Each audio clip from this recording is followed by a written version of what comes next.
그래도 예전에처럼 우리가 어디 이렇게 법당에 모여가지고 들으면 이 법문이 1시간 넘어가면 굉장히 힘들어요. 그죠? 그래서 저도 예전에 법당에서 할 때 웬만하면 1시간 안으로 하려고 노력했거든요. 근데 지금은 크게 상관없죠. 그죠? 1시간 넘어가도 뭐 크게 마음 의식을 안 해요. 웃기죠? 그것도. 그죠? 그게 관념인데, 시간이라고 하는 건 관념인데. 그냥 왜냐하면 지금 훨씬 편안한 상태로 듣거든요. 그러니까 법당에 와서 법문을 들으면 그러니까 마음이 긴장을 하는 거예요. 긴장할 일이 아닌데. 그런 차이가 있는 거죠. 긴장하지 않고 1시간 넘게 법문 듣는 건 어렵지 않은데, 긴장한 상태로 1시간 법문 듣는 거 어렵거든요. 힘들거든요. 몸이 힘들어서가 아니라 마음이 힘들기 때문에 몸까지 힘든 거예요.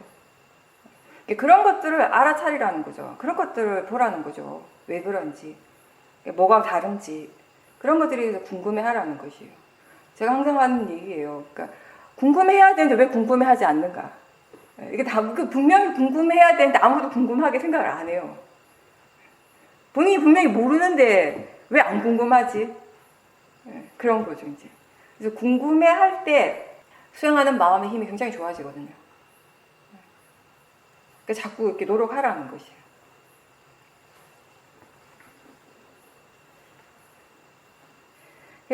우리가 그 수행에 대해서 수행을 어떻게 해야 되는가에 대한 얘기를 계속 하고 있고, 또 여러 번 반복해서 했지만 계속 사람들이, 수행자들이 어렵게 여기는 부분 중에 하나가 말할 때 어떻게 알아차려야 될까, 그죠? 그럴까 하고, 또 하나가 뭐냐면 요즘 사람들은 컴퓨터 없이 살 수 없잖아요. 거의 생활하기 어렵죠. 대부분 여기 계시는 분들은 적어도. 여러분들이 아니면 핸드폰이구나. 요즘은 컴퓨터라고 표현하면 안 되겠네요. 핸드폰이라고 해야겠네요. 핸드폰이 그 역할을 다 하니까. 예전에 컴퓨터가 했던 역할들을 다 하니까. 그죠? 제가 지난주에 컴퓨터 고장난데 완전히 이게 파워가 아예 안 돼가지고 먹통이 됐는데, 이게 없으면 어떻게 해야 되지? 이런 생각이 들더라고요. 아무것도 할 수 없을 것 같은, 순간적으로. 그렇게 우리가 뭐 컴퓨터라든지 핸드폰, 이게 지금 현재 우리 삶 속에서 꼭 필요한데, 그거 없이 지금 살아가는 건 거의 대부분 사람들에게 불가능한 것처럼 보이는 이런 것들을 할 때 도대체 수행을 어떻게 해야 되는가? 여러 번 얘기했어요. 했지만 기억이 안 나죠. 그리고 항상 들을 때마다 새롭죠. 제가 얘기하면서 어떤 때는 그러잖아요. 이거 또 해야 되는가? 라고 생각하지만 사람들의 표정을 보면 해야 되는구나. 인터뷰를 하다 보면 다시 해야겠구나. 생각하게 되는 거죠. 근데 사실 우리가 컴퓨터나 핸드폰을 하면서 수행하는 것이 가능하려면 무엇보다도 보이고 보는 것에 대한 수행이 좀 능숙해져야 돼요. 그리고 가장 이게 1차적으로 해야 되나? 가장 이렇게 일어나고 있는 우리에게 느껴지는 첫 번째 그 대상이, 알아진 첫 번째 대상이 뭔가 이렇게 우리가 보고 있다는 거잖아요. 근데 그 보는 그 내용에 빠지는 것이잖아요, 문제는. 너무 내용적이 집중하기 때문에 사티를 할 수 없는 것이거든요. 항상 너무 집중의 힘이 강하면 강할수록 사티 힘이 약해지는 것은 당연한 것이거든요. 그러니까 때로는 그 내용이 너무 중요해서, 때로는 그 내용이 너무 재미있어서 계속 빠지는 것이에요. 그렇다면 우리가 우선 알아야 될 것을, 생각해 봐야 될 것은 보이고 보는 것에 대해서 스스로 얼마나 수행을 할 수 있는가, 수행이 얼마나 능숙한가, 이 점이에요. 이건 항상 그렇게 연습해야 되는 거예요, 일상생활에서. 보이고 보는 것으로 수행을 해야 한다라는 거, 수행을 하도록 노력해야 된다라는 건 굉장히 중요한 부분이에요, 우리 수행에서는. 왜냐하면 일상에서 우리가 보지 않을 수 없으니까. 그걸 마찬가지로 듣는 것도 마찬가지고요. 그만큼 또 일상에서 연습이 많이 필요한 부분이에요. 그러니까 핸드폰 딱 볼 때만 수행해야지 이게 아니라 일상에서의 그 수행의 흐름이 이어져야지 그거 할 때도 수행이 된다라는 것이에요. 그리고 우리가 보고 보이는 것에 대한 수행을 얘기를 할 때 사실 우리가 이 부분은 자선을 할 때 하다 보면 뭔가 자꾸 좀 이렇게 집중하게 될 수 있는데요. 그죠? 한 곳에 막 집중할 수 있어요.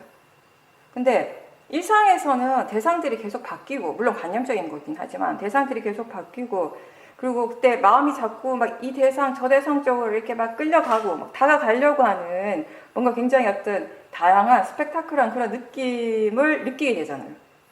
그런 느낌을 또 수행의 대상으로 할 수 있는 것이거든요.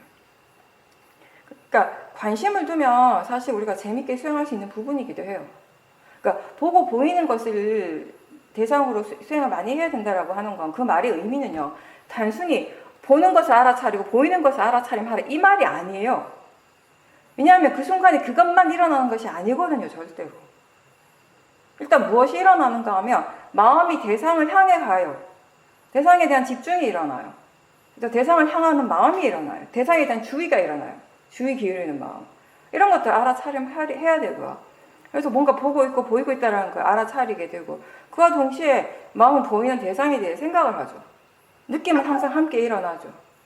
그런 것들을 우리가 함께 최대한 알아차리려고 노력하는 거 그게 바로 보고 보이는 것으로서 수행을 연습한다라는 의미가 되는 거예요.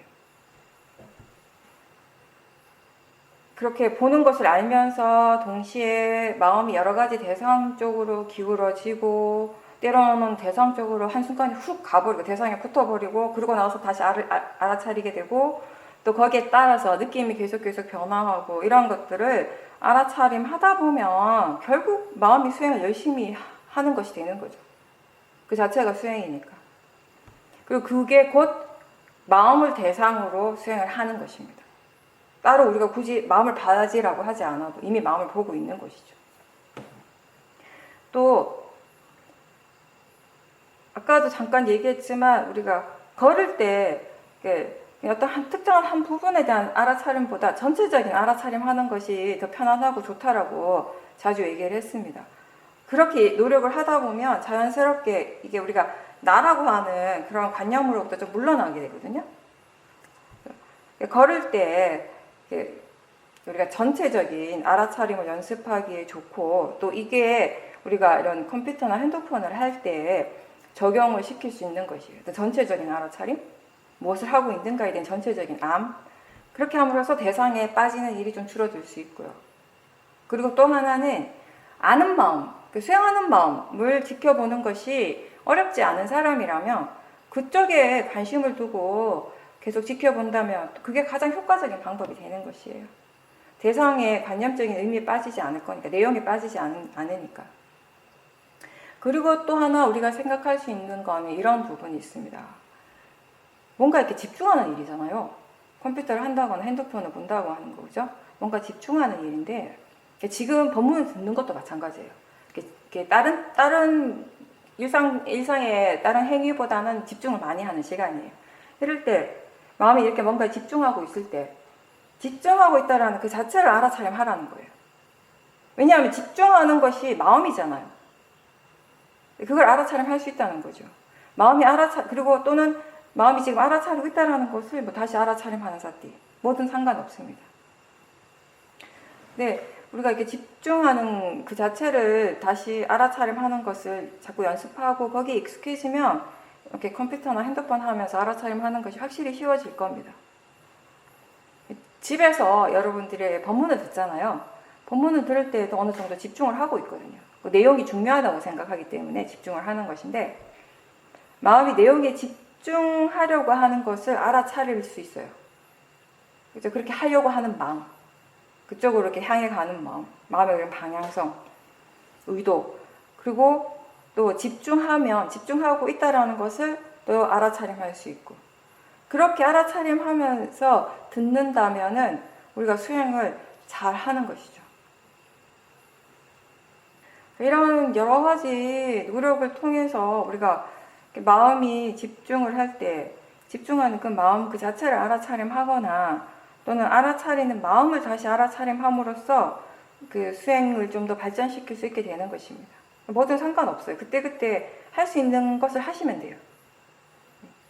그러니까 이렇게 어떤 하나의 상황에서 적용할 수 있는 수행적인 방법은 사실 다양하거든요.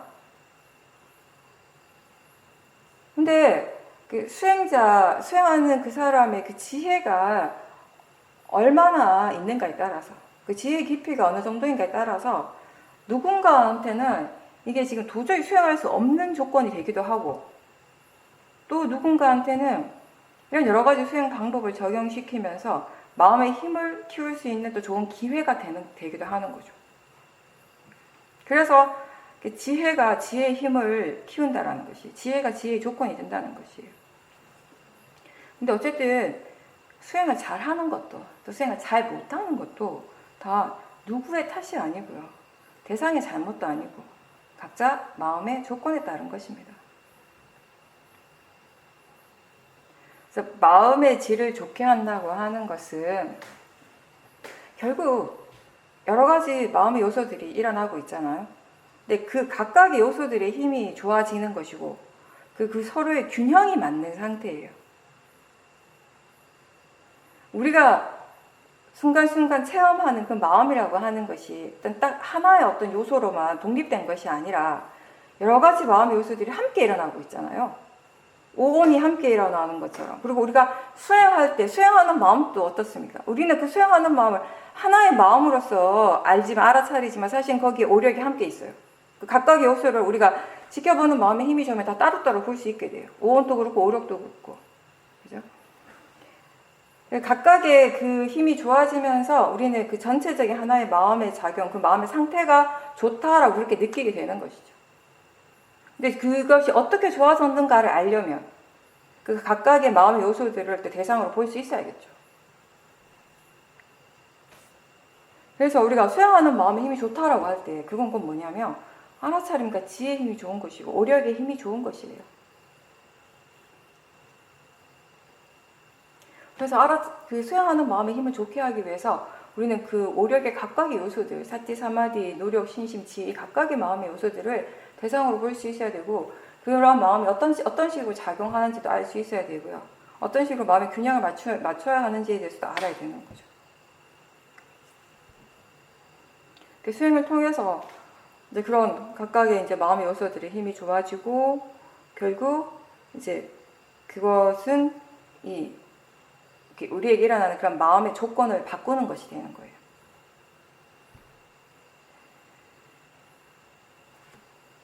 마음의 힘이 없을 때, 마음의 질이 별로 좋지 않을 때 초보자들은 계속 질문을 하면서 한 번이라도 더 사띠할 수 있도록 노력하는 것이 제일 좋습니다. 그러면서 견해도 한 번씩 점검해주고요. 점검한다기보다는 견해에 대해서 생각해주는 거, 일깨워주는 거죠. 이게 바른 견해다라고 계속 반복해서 일깨워주라는 것이, 마음이 기억하도록. 일단은 지혜가 일어나기 전에 마음이 그걸 기억할 수 있어야 되거든요. 자꾸 떠올릴 수 있어야 되거든요. 그리고 오랫동안 수행한 사람들의 경우 마음의 질이 좋지 않을 때 그걸 마음의 상태를 빨리 좋게 바꾸고 싶어 하는 그런 조급함, 그거를 지켜볼 수 있어야 돼요. 우리가 수행하는 여러 가지 방법에 대해서, 방법적인 면에 대해서는 법문을 통해서 많이 배워요. 많이 듣고 배우는데, 근데 자신의 어떤 통찰지 자체가 없으면, 지혜 자체가 없으면 그걸 적용하는 건 쉽지 않습니다. 듣는 것하고 그걸 실제로 적용하는 것은 다르거든요. 들어서 그렇구나라고 안다라고 생각하는 것과 실제로 아는 것은 다르거든요. 통찰지라고 하는 건 다른 사람을 통해서 얻어지는 게 아니거든요. 물론 듣는 순간에 그렇지라고 그렇다라고 납득하고 받아들일 수는 있어요. 때로는 그 상대방의 그 지혜의 깊이에 감탄하기도 하고, 듣는 순간에 나도 아는 것 같기도 하고. 근데 결국은 실질적으로 우리가 계속 수행을 통해서, 수행의 체험을 통해서 일어나는 지혜가 아니라면은요, 그건 크게 의미가 없는 것이에요. 그럼에도 불구하고 오랫동안 수행한 사람들이 여전히 법문을 계속 듣는 이유는 제가 생각하기 그런 것 같아요. 스스로 수행을 게을리하지 않고 꾸준히 하기 위함. 그 부분이 크지 않을까라고 생각해요. 그리고 가끔씩은 듣는 것을 통해서 본인이 잘못 이해하고 있던 것들을 다시 깨달을 수도 있게 되는 것이고, 좀 정체에 있는 부분들이 좀 발전하는 그런 부분도 있게 되는 것이고, 가장 큰 근본적인 것은 스스로 그 게을러지지 않도록 하는 방편이 되는 거죠.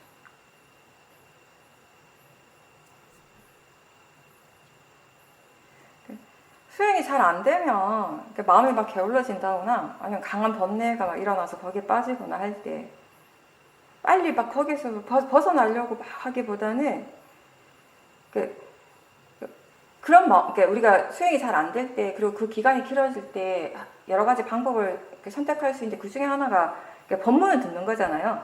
법문을 들음으로 해서 이렇게 좋은 수행에 대한 좋은 말을 이렇게 선법에 대한 말들을 자꾸 들으면서 마음의 상태가 좀 좋아지도록 이렇게 하는 건데, 그러니까 그 법문을 들을 때에도 사실은 빨리 거기에서 벗어나려고 하는 그런 마음으로 듣는 것이 아니라, 그러니까 듣는 그 시간 자체가 수행이 되도록 하는 것이에요.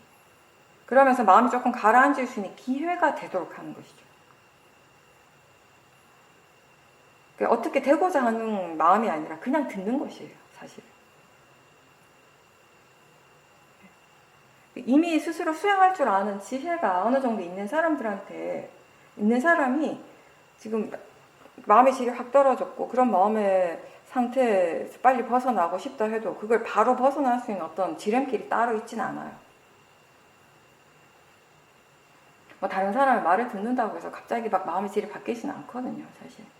저도 예전에 그런 경우일 때 이렇게 수행을 가르쳐 주시는 스승님께 막 여쭤보고 했지만 사실 무엇을 해야 하는가의 부분은 이미 내가 알고 있었어요. 어떻게 해야 되는 건 알고 있었어요. 알고 있었지만 그 아는 것을 실천을 함으로써 문제를 해결해야 되는데 그 실천이라고 하는 건 오직 스스로 하는 것이거든요. 내가 해야 되는 것이거든요. 근데 우리는 먼저 마음의 상태가 좋지 않다 보니까 하지 않고 빨리 변하고 싶은 거예요. 그리고 마음의 상태가 안 좋으니까 그런 현실 자체를 받아들이지 못하는 것이죠. 그런 자기 자신에 대해서 화가 나고, 이거보다 더 좋은 수행 방법이 있지 않을까, 수행법이 있지 않을까라고 고민하고 찾으려고 하고. 그래서 제가 생각해보면 시험행 가기 이전에 그런 고민들에 대해서 굉장히 많았어요. 좀 더 좋은 수행법이 있지 않을까, 찾아야 되지 않을까, 스승을 찾아가야 되지 않을까, 이런 생각들 굉장히 많이 했어요. 수행이 안 되는 이유가 바르지 않는 견해, 지혜가 없기 때문이 아니라는 걸 몰랐기 때문에 자꾸 바깥에서 이유를 찾으려고 했기 때문에 그렇게 이제 헤맸던 거죠. 어느 정도 이렇게 수행, 마음에 대한 이해가 있고 수행할 줄 아는 지혜가 이제 기본적으로 갖춰져 있는 사람은 마음의 상태가 좋지 않을 때 그거를 그냥 그 상태 그 자체를 인정하고 받아들이면서 어떤 식으로든 본인이 이제 수행을 계속 하려고 하는 그 노력 그 자체, 그 노력을 하고 그 노력하는 그 과정 자체가 사실은 굉장히 좋은 수행이거든요. 그걸 통해서 이제 많이 배운다라는 것입니다. 결국 우리 마음가짐이 바르다면, 견해가 바르다면 어떠한 것도 나쁜 것, 잘못된 것이 일어나진 않아요. 일어나야 할 것이 일어나고, 그리고 무엇을 통해서든지 우리는 배울 수 있기 때문에 그게 수행의 장점이 되는 것이죠. 수행의 그 장점을 우리가 온전히 받아들이기 위해서는, 흡수하기 위해서는 반드시 견해가 중요하다라는 거죠. 바른 견해.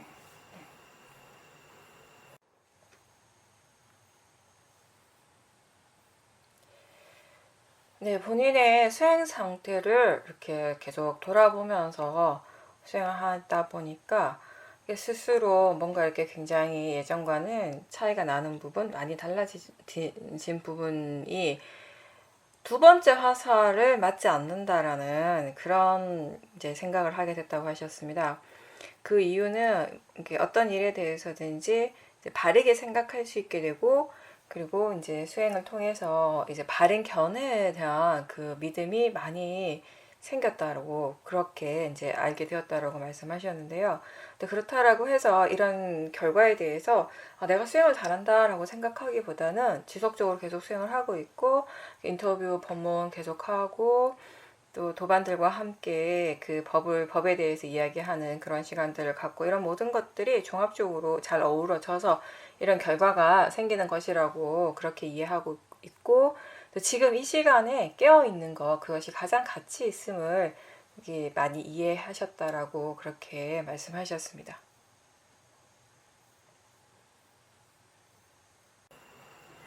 그 유명한 화살경 있죠. 부처님께서 첫 번째 화살은 맞더라도 두 번째 화살은 맞지 말아야 한다. 수행자라면. 그죠? 그 첫 번째 화살은 누구도 피해갈 수 없는 것이에요. 나이가 들고 아프고 죽는 거 이런 여러 가지 우리가 삶 속에서 어쩔 수 없이 이렇게 일어날 수밖에 없는 여러 가지 그런 결과들. 근데 그거는 수행을 우리가 하든 하지 않든 누구에게나 다 일어나는 것이에요. 수행을 한다고 해서 그걸 피할 수 없잖아요. 여러분들은 모르겠어요. 어쩌면 예전에 수행을 잘 이해하지 못했을 때, 처음 수행을 시작할 때 이런 생각을 했을지도 모르겠는데 수행을 열심히 해서 수행을 정말 잘하게 되면 아프지 않을 것 같고 병원에 안 가도 되고 그런 사람 의외로 많거든요. 네. 근데 그러다 보니까 이런 경우가 있는 거예요. 어떤 유명한 이렇게 수행을 오래 하신 유명한 스님이 이렇게 쓰러져서 편찮으셔가지고 이렇게 병석에 누워 있으니까 사람들의 반응이 아니 그렇게 수행을 열심히 하셨는데 오래 하셨는데 왜 쓰러지시지? 이렇게 되는 거죠. 그걸 이해를 못하는 거죠 이제. 네.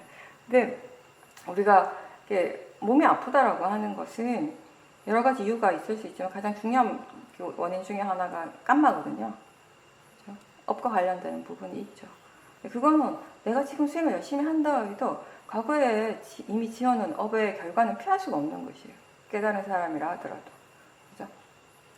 근데 그래서 그런 부분들을 우리가 어쩔 수 없이 일어나는 것들을 이렇게 받을 때, 그런 것들이 우리에게 일어날 때, 그것으로 인해서 비탄에 빠지고 슬퍼하고 괴로워하는 것, 그거는 두 번째 화살이라는 거예요.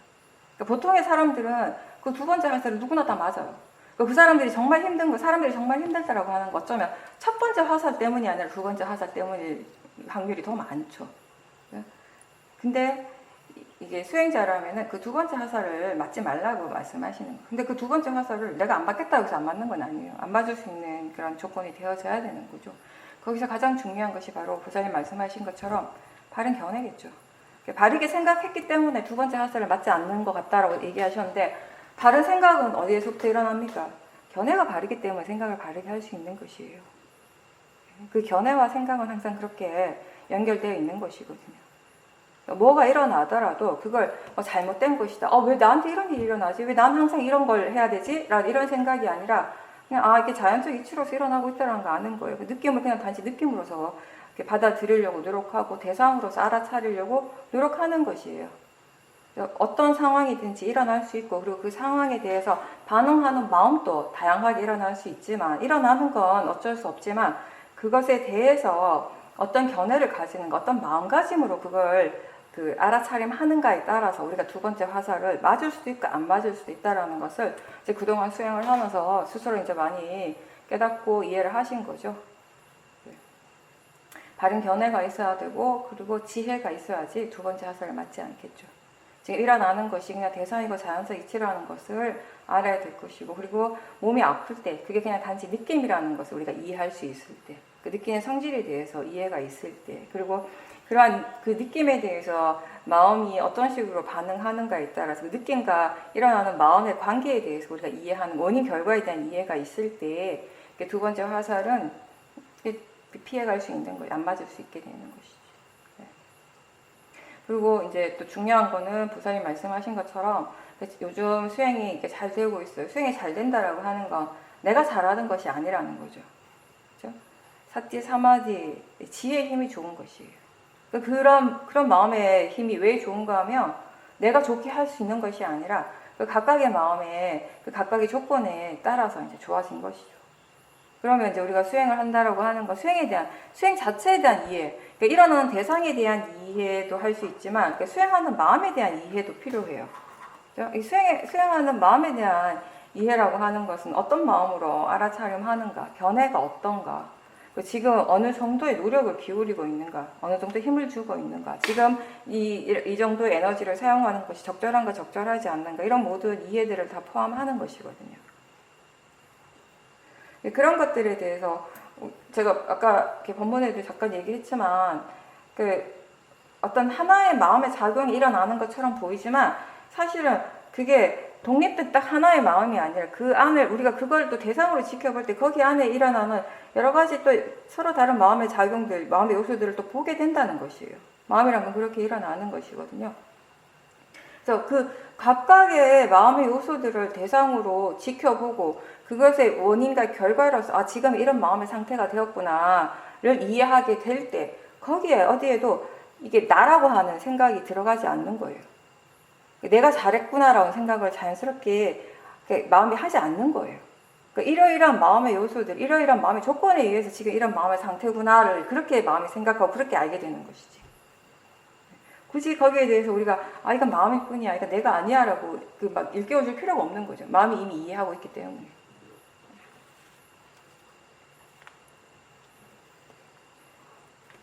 지금 일어나고 있는 것은 결과예요. 그죠?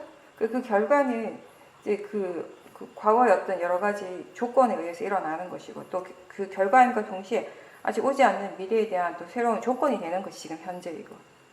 그래서 그 결과만을 생각한다면 우리는 결정론이 되고 운명론으로서 그냥 끝이 나는 것이지만 수행을 할 필요가 전혀 없겠지만 지금 매 순간 새로운 마음이 일어나고 있다는 것이 이 새로운 마음이 다음에 일어날 마음의 조건이 된다라고 하는 점에서 본다면 굉장히 중요한 순간이라는 것이 지금 이 순간이 우리가 과거에 이미 일어나고 사라진 것에 대해서 어떻게 할 수 없어요.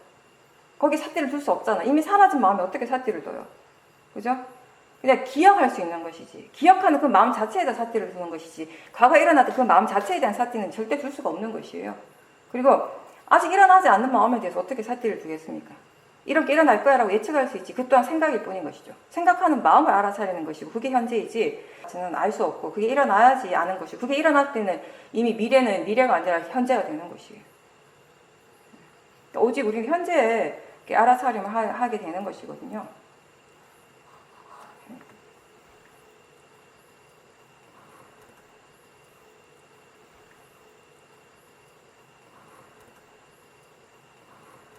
그 첫 번째 몸이 젖혀지는 것에 대해서는 뭐 몸이 앞으로 기울어질 수도 있고 젖혀질 수도 있죠. 근데 물론 그러니까 수행을 할 때만 일어나는 몸의 어떤 특정한 현상들은 반드시 그때 수행하는 마음과 관련되어 있는 것이에요. 그래서 그거는 그 중요한 건 뭐냐면 몸 그 자체를 보는 것이 아니라 그때 어떤 마음으로 수행하고 있는 걸 봐야 되는 것이거든요. 왜 이게 젖혀지는가를 지금은 알 수 없지만 그걸 알려면 그걸 이해하려면은 그때 어떤 마음으로 수행하고 있는가를 분명하게 볼 때 그게 좀 알아질 거예요. 근데 이제 그렇게 그걸 수행하실 때 한 가지 이제 그 기억하셔야 될 건 뭐냐면 그렇게 막 젖혀지는 것 자체로 문제시할 필요는 없다는 거예요. 우리가 보통 내 몸이 왜 이렇지라고 할 때 그렇게 질문하는 그 마음 자체가 사실 도사가 있는 경우가 많거든요. 그죠? 그러니까 그 도사가 뭐냐면 이게 일어나면 안 되는데 일어났네 약간 이런 느낌의 도사. 그죠? 그러니까 만약에 그런 도사가 있고 그런 도사의 느낌이 있다면 일단 그것도 알아차림 하셔야 돼요. 알아차림 하시고 그리고 젖혀지는 것뿐만 아니라 뭐 하여튼 다른 것도 좌선을 할 때에만 계속 이렇게 이 반복적으로 어떤 몸의 현상이 일어난다면 그거는 반드시 그때 그 마음을 좀 보셔야 돼요. 그리고 이제 그건 그렇게 하고 또 별로 어려운 건 아니니까 보살님한테 이거는 넘어가고요.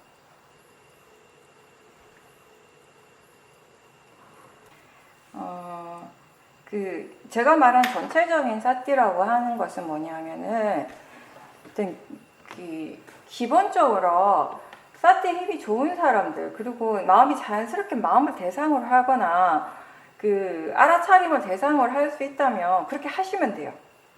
그렇게 하면 되는데 그렇지 않고 이제 걸을 때 사람들이 주로 보면 사티 힘이 약하기 때문에 그 생각의 내용이 많이 빠지거든요.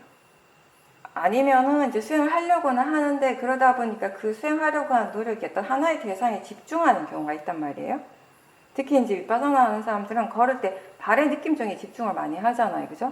근데 그런 식의 사티보다는 이렇게 몸과 마음을 전체적으로 대상으로 하라는 것이에요. 어떤 특정한 것을 정하지 말고 좌선을 할 때도 마찬가지로 그렇게 하잖아요. 그죠? 행선을 할 때도 그렇게 하라는 것이에요. 그렇게 할 때 좌선보다 우리가 그런 노력을 좀 기울였을 때 좌선을 할 때보다 훨씬 뭐랄까 그 사티가 더 분명하게 알아지고 뭔가 수행하는 마음이 더 분명하게 알아진다라고 느끼는데 그게 왜 그런가 하면 아무래도 앉아서 가만히 있을 때보다 걸어서 움직일 때 이렇게 부딪히는 일어나는 대상들이 좀 더 이렇게 분명하잖아요. 그죠? 소리라든지 보이는 것이라든지 몸의 감각도 그렇고 계속 움직이니까 그 감각들이 굉장히 다양하잖아요. 가만히 앉아 있을 때보다. 그러다 보니까 사실은 이렇게 전체적으로 알아차림한 어떤 대상, 하나의 특정한 대상을 정하지 않고, 그러니까 전체적으로 본다라고 하는 건 관념적으로 설명을 한다면 이렇게 설명할 수도 있어요. 그러니까 걸어가고 있는 나를 뒤에서 본다라는 느낌. 어떤 느낌인지 아시죠? 이걸. 아니, 또는 우리가 자선을 할 때 그런 느낌 같잖아요. 사티가 좋을 때 뒤에서 본다라는 느낌, 또는 어떤 사람들 위에서 자기 자신 내려다보는 그런 느낌으로 본다라고 그러죠. 마음이 어디 가 있지는 않아요. 장소가 따로 있지는 않지만 그런 식으로 이제 표현을 하는 것이죠. 그렇게 느껴지기 때문에. 그건 무슨 어떤 느낌이냐면 어떤 특정한 대상이 아니라 뭔가 마음을 전체적으로 함께 본다라는 느낌이거든요, 사실은.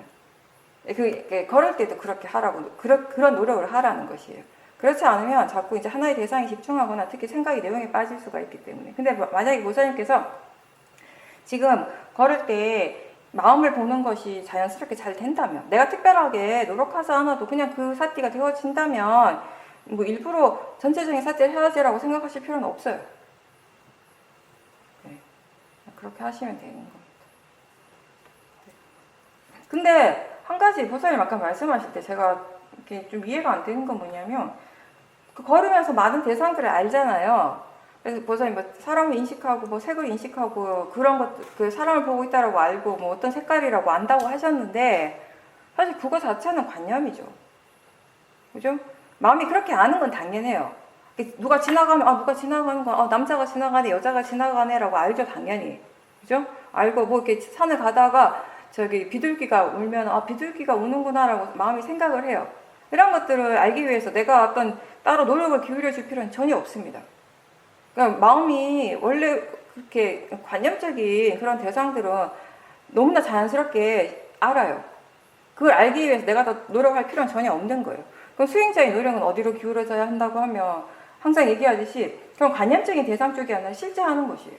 사람을 보든 아니면 뭐 빨간색이다 파란색이다 이런 것들을 마음이 인식을 하든지 간에 중요한 건 뭐냐면 그 순간에 일어나고 있는 실제 하는 현상은 뭔가를 보고 있다라는 봄 그 자체잖아요. 그러니까 본다라고 하는 그 자체를, 그 보는 성질을 알아차리고 있는가가 중요한 것이죠. 그렇죠? 내가 노력해야 되는, 수행자가 노력해야 되는 건 바로 그 점이에요. 그러면 여러 가지 소리들이 들리잖아요. 사람 목소리도 있고 자동차 소리도 있고 여러 가지가 있어요. 여러 가지가 있을 때 그 각각의 소리를 따로따로 구분해서 듣는 건 관념을 대상으로 하는 거예요. 이건 무슨 소리고 이건 무슨 소리고 이건 무슨 소리고 라고 하는 건 관념이에요. 근데 그게 사람 목소리든 개가 짖는 소리든 자동차가 빵빵하는 소리든 들리는 성질로서는 같습니까? 다릅니까? 같아요. 수행의 대상은 바로 그 들리는 성질이에요.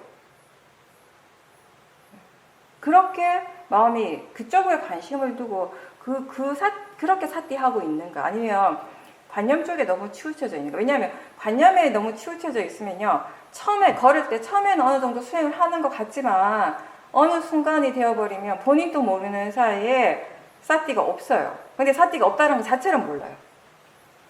왜냐하면 마음이 대상을 알긴 알고 있거든요. 모르진 않잖아요.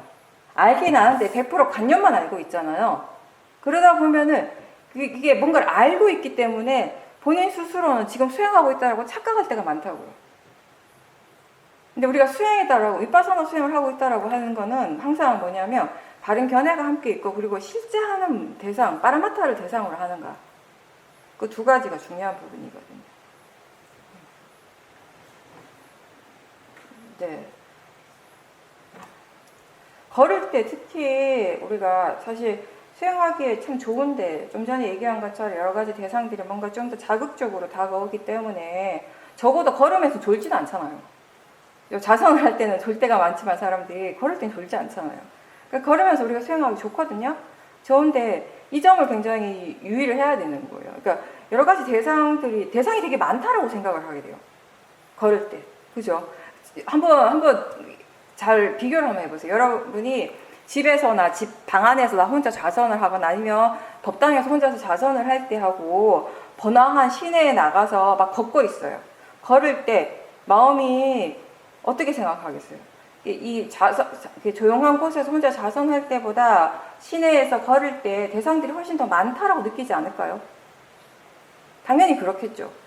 근데 그 많다라고 느끼는 이유는 뭐냐면 관념적으로 볼 때 그렇다는 것이에요. 관념의 대상들은 다 다르니까. 근데 비파사나 수행의 대상은 관념이 아니라 실제라고 하죠. 그 실제 측면에서 본다면 실제하는 대상은 내가 법당에서 자선을 하고 있든 저 시내 한복판에서 서울 명동에서 길을 걷고 있든 실제하는 대상은 6가지라는 것은 똑같아요. 그죠? 본의 성질이 일어나고 보이는 성질이 일어나요. 듣고 들리는 성질이 일어나고 느끼는 성질이 일어나고 있고 다시 얘기하면 느끼는 그 작용이 일어나고 있고 보는 작용이 일어나고 듣는 작용이 일어나고 생각하는 마음이 일어나고 맛과 냄새를 아는 일이 일어나고 이게 전부예요. 사실은 실제 하는 대상으로 본다면. 그래서 일상에서 특히 이렇게 수행을 하다가 뭔가 이렇게 수행하는 마음이 복잡하게 느껴진다, 대상이 뭔가 다양하고 많게 느껴진다라고 한다면 그때 관념을 보고 있지 않은지 한번 확인해 보셔야 돼요.